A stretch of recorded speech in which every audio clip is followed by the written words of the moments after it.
भगवान गौतम बुद्ध, विश्वरत्न बोधिसत्व संविधानकार डॉक्टर बाबासाहेब आंबेडकर, बहुजनांच्या सर्व महापुरुषांना विनम्र अभिवादन करतो. मंचकावरती असेल सगळे मान्यवर मी उल्लेख करेन. सुबह नाम जिन्होंने अच्छा मार्गदर्शन प्रबोधन किया, बोलेंगे भाषण नहीं किया आपने, प्रबोधन किया है. मोरिया जिंच्याबद्दल बोलायला नको, मोरिया आहेत बाबा, सम्राट अशोकाचे वंशज आहे असं जोरात जोरात मला सांग. मला वंशज है तो आ जाओ, आज रख दो अपनी बात लोगों के सामने. सर्व भारतीय बौद्ध महासभेचे पदाधिकारी, उपासक उपासिका सगळ्यांना नमो बुद्धाय. सर्वप्रथम सम्राट अशोक जयंतीच्या ही जयंती 2330वी आहे.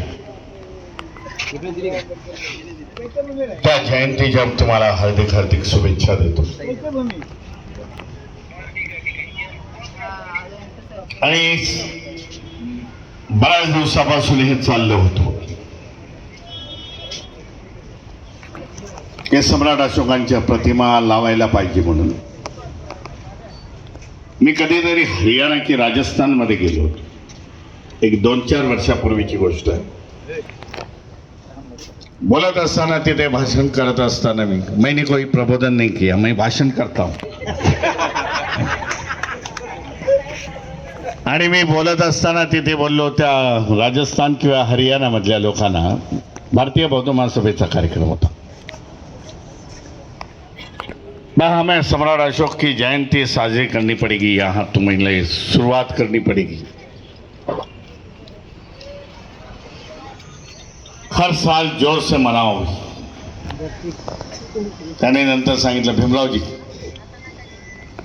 जयंती हम लोग यहाँ मनाते हैं, बड़ी प्रोसेशन निकालते हैं, शोभा यात्रा निकालते हैं. बघितलं उत्तर भारतामध्ये सम्राटांना मानणारा खूप मोठा वर्ग आहे. हे मौर्य समाजाचे म्हणजे ज्यांचं सरनेम मौर्य आहे, सैनी आहे, कुशवा आहे, साक्य आहे, हे सगळे त्याच सम्राट अशोकांचे वंशज म्हणून आज गणले जातात. आणि ते आता हळूहळू बौद्ध धर्मामध्ये येत आहे. म्हणून जे मगाशी मौर्याने सांगितलं एवढे कोटी होणार, सुरुवात आहे. संख्या खूप मोठ्या संख्येने वाढेल. गुजरातचं पण त्यांनी उदाहरण दिलं, त्याच्यामध्ये मी ऍड करू इच्छितो की गुजरातमध्ये आता चांगल्यापैकी परिवर्तन आहे. कोलिया समाजाचे लोक मला भेटले होते त्यावेळेला सूरत में, मौर्या जी, और उन्होंने मुझे एक छोटी सी पुस्तिका दे दी जो ज़्यादा 25-30 पेज के ऊपर नहीं थी. मैं बोला इसमें क्या लिखा है? गुजराती में है, थोड़ा थोड़ा तो मैं जानता हूँ गुजराती. बोले हम लोग ने इसमें दिखाया है कि हम लोग बौद्ध है, कोलिया डायनेस्टी के है, ज्या माता यशोधरा त्या कोलियाच्या डायनेस्टीतल्या होत्या, वंशातल्या होत्या. तो हम लोग ने जानकारी ले ली है, इसके लिए हम लोग अभी बौद्ध बनना चाहते. ये कोली समाज आहे गुजरात मधला, पैसेवाला आहे. सूरत मध्ये त्यांचे कपड्याचे धंदे खूप आहे. दोनदा त्यांनी माझे कार्यक्रम घेतले होते. जेव्हा मैंने जान लिया कि भाई इनके पास आर्थिक सुबत्ता काफी है, धीरे धीरे बोल रहे हैं भाई हम लोग बौद्ध है, ये पाखंडवाद छोड़ के हम लोग आते हैं. हे परिवर्तन गुजरातमध्ये चाललेलं आहे बाबा. या 6 डिसेंबर म्हणजे मागच्या 7 डिसेंबरला मी सूरतमध्ये होतो. 5-6 गीते वो 7 दिसंबर को मैं सूरत गया. मैंने बताया कि भीमराव जी आना पड़ेगा किसी भी हालत में. बोला 5-6 इतना मैं बिजी रहता हूँ, तरी पण मी गेलो. सूरतमध्ये ती लोकांनी जे सरपंच निवडून आले होते, 50 सरपंच निवडून आले होते, उनका सत्कार रखा. सरपंच के साथ साथ नगरसेवक जे आले होते त्यांचा ते लोकांनी सत्कार ठेवला. डॉक्टर बाबासाहेब आंबेडकरांना महापरिनिर्वाण दिन देखील साजरा केला तिथे. आता मी भावनगरला गेलो होते 15 दिवसापूर्वी. त्या भागातले गुजरात नॉर्थ मला वाटतं ते तिकडचे जे सरपंच आले होते निवडून 100च्या वरती होते. बाबासाहेबांची प्रतिमा एक ना कुठली पॉलिटिकल पार्टी आहे त्यांच्याकडे, ना कोण लीडर आहे, परंतु असा काही कार्यक्रम असला तो भीमरावजी आना पडेगा. आणि मी देखील जातो कारण बदलाव है उधर, प्रबोधन होने जा रहा है म्हणून त्यांना हे करण्यासाठी जातोय. सम्राट अशोकाची जयंती आपण चांगल्यापैकी डिसिजन घेतला आहे. लोकांना तो मान्य झाला. मला व्हॉट्सअपच्या माध्यमामधून आला आणि घोषणा केली. मी माझा व्हिडिओ मी दिला औरंगाबादमधून मिलन कॉलेजच्या पटांगणातून, PS इंजिनिअरिंग कॉलेजच्या पटांगणामधून. आणि अशी खंत वाटली आपण एवढा मोठा व्हिडिओ तर दिलाय. आपण औरंगाबादमध्ये आहे. 2 दिवसापासून मी औरंगाबादमध्ये होतो. आज दुपारी 2 वाजता निघालो आणि 6 वाजता पोहोचलो इथे. तेव्हा एक खंत वाटत होती की सम्राट अशोकाला अभिवादन तर करणं गरजेचं. मग हा माझा व्हिडिओ तिकडच्या सगळ्या आमच्या सिद्धार्थ मिलिंद कॉलेजमधल्या सगळ्या प्रिन्सिपॉलनी बघितला. आमची मीटिंग होती, मी ट्रस्टी आहे त्याचा. फिजिकल कॉलेज PS फिजिकल कॉलेजमध्ये मी गेलो. त्यांनी सांगितलं भीमरावची सगळी व्यवस्था केलेली आहे. सकाळी 8 वाजता सम्राट अशोकाची प्रतिमा आहे. तुम्ही एकदा येऊन तर बघा. आपण तिथं त्रिशरण पंचशील घेऊ. सगळा स्टाफ बोलवलेला आहे. खरं आज सुट्टी होती परंतु स्टाफ सगळा हजर होता. चांगल्यापैकी सम्राट अशोकाची प्रतिमा, चांगल्यापैकी सम्राट अशोकाचा पुतळा मी तुम्हाला सांगतो. मी आता संध्याकाळी मी तो व्हॉट्सअपच्या माध्यमातून सोडतो सगळ्यांना. अतिशय सुंदरसा असा पुतळा, मोठा पुतळा म्हणजे जवळजवळ 4 फुटाचा बसलेला. मी बोललो हा कोणी बनवला? तर त्यांनी सांगितलं की हा आपल्या कॉलेजमध्ये गेली 25 वर्षापासून, पूर्वी आपले भ चिटणीस होते बाबासाहेबांचे सहकारी, त्यांची आता 100वी देखील जयंती साजरी केली मुंबईमध्ये. म्हणे त्या माणसाने, त्या बाबासाहेबांचे सहकारी भ चिटणीस, त्यांनी हा बनवलेला. आणि तेव्हापासून सम्राट अशोक जयंतीला आम्ही लोक काढतो आणि याचं करतो. मी बोललो याला परमनंट कर, कुठेतरी व्यवस्थित अगदी फिक्स करा. बाबासाहेबांच्या पुतळ्याबरोबर, भगवान बुद्धाच्या पुतळ्यांबरोबर ह्याला देखील स्पीट करा आणि लोकांना दाखवा. सम्राटबद्दल बोलायचं झालं तर खूप आहे. जे दोन्ही वक्त्यांनी ही भरून काढली. मी त्याचं काही रिपिटेशन करत नाही. परंतु त्यांच्या काळामध्ये, सम्राट अशोकाच्या काळामध्ये जे 19 विद्यापीठ होते, जे त्यांनी सम्राट अशोकाने काढले, त्याच्यानंतरच्या सम्राटांनी काढली. 1200 वर्षे ह्या मौर्य डायनेस्टीने ह्या देशावरती राज्य केले. जेव्हा संपूर्ण जगामध्ये शिक्षणाचा अंधार होता, त्यावेळेला ही विद्यापीठं होती म्हणून आपण किती प्रगत होतो. हा साधा प्रश्न आहे. आपण प्रगत किती होते की आपली एवढी मोठी विद्यापीठं होती. फॉरेनचे लोक यायचे, बौद्ध भिक्खू यायचे इतर देशातून, ते शिकून जायचे आणि बौद्ध धम्माचा प्रचार आणि प्रसार करायचे. धम्म हा एकच विषय नव्हता, तर अनेक विषयावरती त्याच्यावरती अध्ययन होत होतं. मेडिकल आपला खूप कितीतरी अगदी प्रगत मेडिकल होते ह्या देशामध्ये. जीवक यांचं नाव ऐकलं असेल की ज्याने भगवान बुद्धावरती देखील उपचार केलेले आहेत, त्यांना औषधं दिलेली जीवकांनी. त्याचबरोबर ह्या देशामध्ये जे आज ऍडमिनिस्ट्रेशन आपण बघतोय ते आता अशोकाच्या नावाने सांगितलेलं आहे.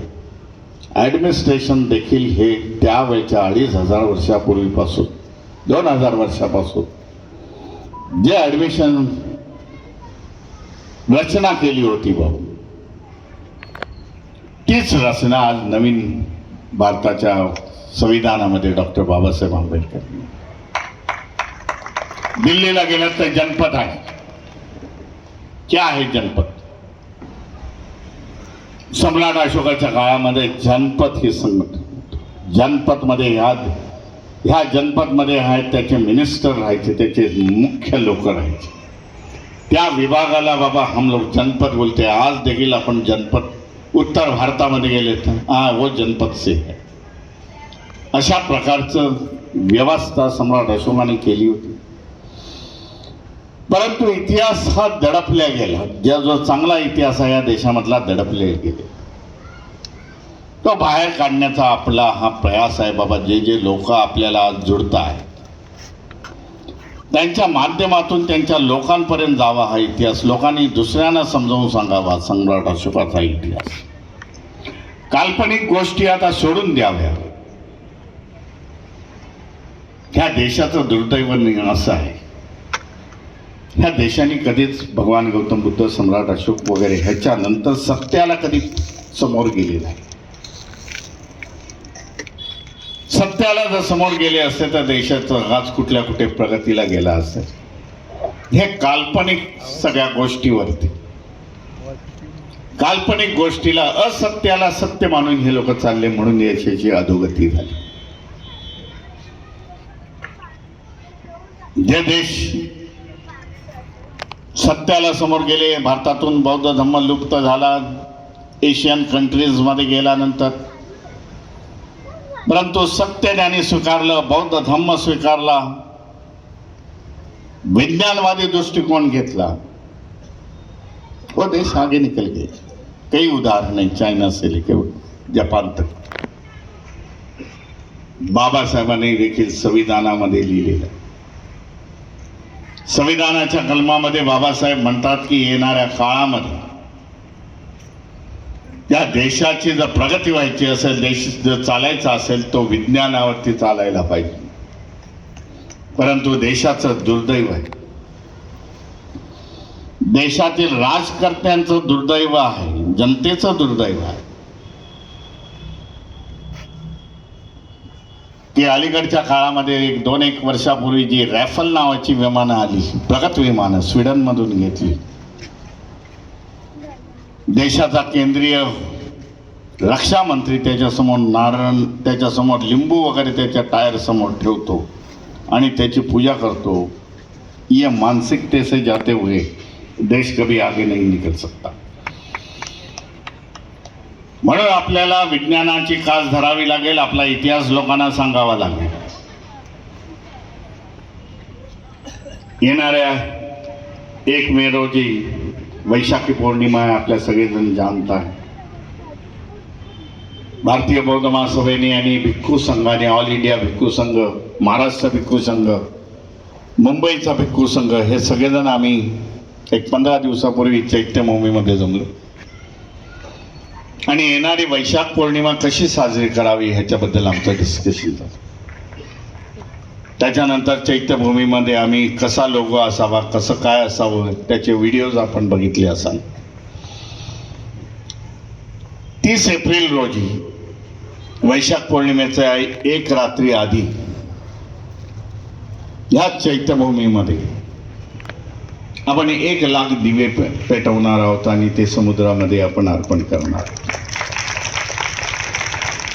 हा दीपोत्सव हा दुसऱ्या तिसऱ्याचा कोणाचा नाही. दीपोत्सव हा बौद्ध धर्मांचा आहे. आजही बौद्ध राष्ट्रांमध्ये गेलात तर दीपोत्सव फार मोठ्या प्रमाणामध्ये साजरा केला जातो आणि त्याच्यामुळे ती परंपरा ही आपली परंपरा आहे. आपल्या गोष्टी दुसरीकडे गेल्या, परंतु आपण आता सुरुवात करणं गरजेचं आहे. म्हणून आपल्याला सांगतोय 14 एप्रिल गेल्यानंतर म्हणतेजी मला काल भेटले औरंगाबादमध्ये, संभाजीनगरमध्ये चर्चा झाली. तेव्हा बोललो जरा 14 एप्रिल म्हणतेजी होऊन जाऊन द्या. 14 एप्रिल झाल्यानंतर लगेच ह्याच्या प्रचारामध्ये लागू. चैत्यभूमीची पाठीमागची बाजू आणि हिंदू मिलमध्ये जो नियोजित बाबासाहेबांचा स्मारक होतोय तो संपूर्ण वाळवंटाचा पट्टा हजारोच्या संख्येने या छोटे तुम्हाला लॅम्प दिले जातील मेणबत्त्यासारखे, आणि ते त्याचं 12 वाजता त्याचं पेटवून त्याला समुद्रामध्ये सोडण्याचा प्रोग्राम होईल. 4 तास तिथे चॅन्टिंग होईल. 65 फुटाची भगवान बुद्धाची मूर्ती आपण टेम्पररी तिथे लावणार आहोत आणि 5 वाजता सकाळी 5 वाजता तो कार्यक्रम समाप्तो. काही लोकांनी सांगितलं किती म्हणजे एन्व्हायरमेंटचा लॉस होईल, ज्याला आपण हे म्हणतो एन्व्हायरमेंटला पर्यावरणाचा ह्रास होईल याच्यामुळे एवढे दिवे सोडले. तर हे दिवे असे आहेत, हे थायलंडमधून येत आहेत, तैवानमधून येत आहेत, थायलंडमधून येत आहेत, काही चायना आपल्याला ते दिवे दिसते. ते फक्त 3 तासमध्ये चालतील. 3 तास झाल्यावरती ते बरोबर वातावरणामध्ये समाविष्ट होतील, त्याचा कुठलाही कचरा वगैरे काही होणार नाही. अशा प्रकारचे दिवे आपल्याला बौद्ध राष्ट्र देत आहेत. बोले अच्छी कल्पना आहे.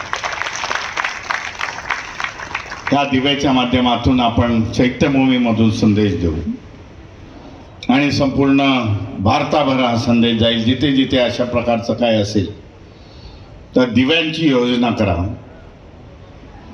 हा असे नवीन नवीन प्रोग्राम आपण घेऊन येत आहोत आणि खऱ्या बौद्ध धर्माच्या जवळ जाण्याचा आपण प्रयत्न करत आहोत. सम्राट अशोक जयंतीच्या पुन्हा एकदा आपल्याला हार्दिक शुभेच्छा देतो. जे एस.के. भंडारे साहेबांनी जे सांगितलं की याच्या पुढे प्रतिमा ही सम्राट अशोकाची प्रतिमा लागेल, म्हणून आज 2-3 तासामध्ये ही एवढी सुंदर प्रतिमा आमच्या छनक शिर्के जे भारतीय बौद्ध महासभेचे असतात, माझ्याबरोबर आंबेडकर भवनामध्ये असतात, त्यांनी ही 2-3 तासामध्ये बनवून आणली आणि आज आपण त्याचा डिस्प्ले करतोय. त्यांचं देखील अभिनंदन करतो, आपल्या सगळ्यांचं अभिनंदन करतो आणि इथेच थांबतो. नमो बुद्धाय. जय भीम. जय श्रीराम.